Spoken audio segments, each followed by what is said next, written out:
My name is Professor Alison McConnell and I'm the Professor of Applied Physiology here at Brunel University.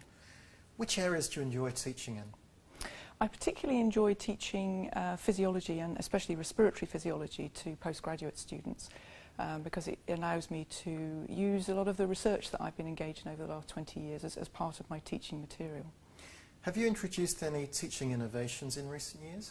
I think probably the biggest innovation would be that because I've been involved in developing a commercial product and that product has required a certain amount of testing, I've been able to use the product as a vehicle for dissertations and projects for students.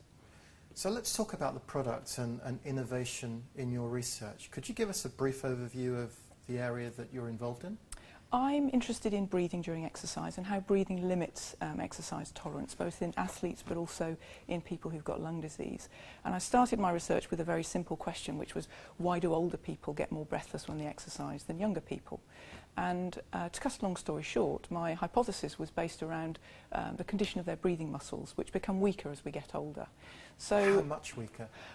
Roughly 30 to 40% weaker in somebody who's age 60 compared with a young healthy person of age 20. That's a very significant decline. It is, as there is in all muscle function. But breathlessness is something that really is quite debilitating for older people, even if they don't have cardiorespiratory disease.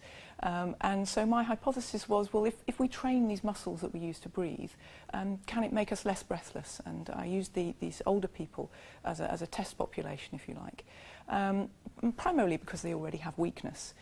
So we tried to see whether or not we could find a product that would allow us to train breathing muscles, and surprisingly found that there wasn't a product already available for that purpose.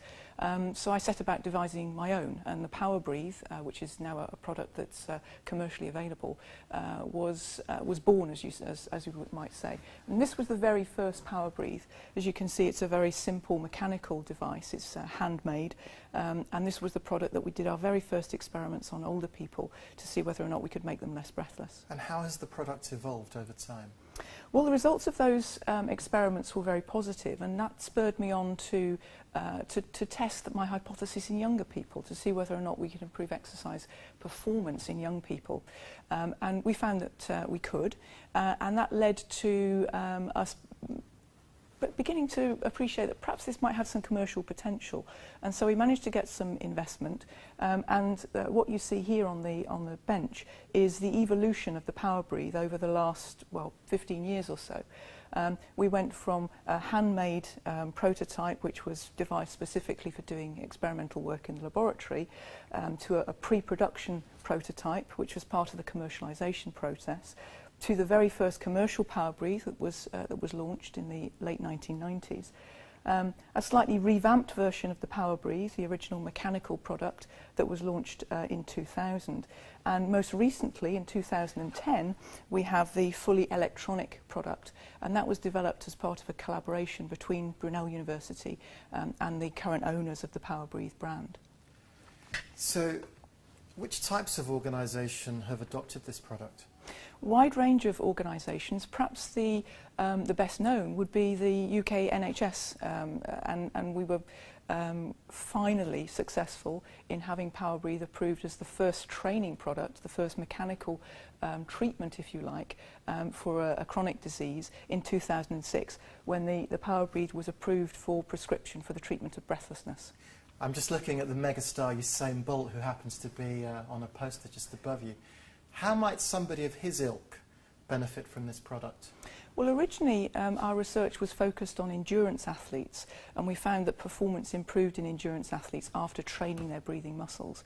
But what we and others who've now sort of taken up this interest in breathing training have found is that sprinters can benefit because recovery during repeated sprinting is accelerated, or at least perception of recovery is accelerated. So a sprinter's interval training, for example, can be improved by shortening the rest durations that they need in their training. So yes, hopefully track athletes, even sprinters such as Usain Bolt, could benefit from something like the Powerbreathe. We're all looking forward to hosting the 2012 Olympics, which will take place right here in London. Will any athletes be using these products as part of their preparation? Well, the commercial owners of the Powerbreathe brand are working very hard with people like the English Institute of Sport, Sport England, with specific governing bodies of sport who are dealing with competitors at the elite level to try to encourage them to consider using inspiratory muscle training with the Powerbreathe as part of the athlete's preparation. And partnerships have been set up in the past, for example, with UK Athletics, and we would hope that those partnerships will continue and flourish perhaps even more extensively with the new electronic product, which has even greater potential to improve performance than the original. I read somewhere that the World Cup winning 2003 England rugby squad used the product. Is that right? That's correct, yes. And in fact, we subsequently found out that the Australians were also using Powerbreathe. So they cancelled each other they out. cancelled each other out. But very gratifying to know that the athletes at that level are making use of something that's invented and developed at Brunel.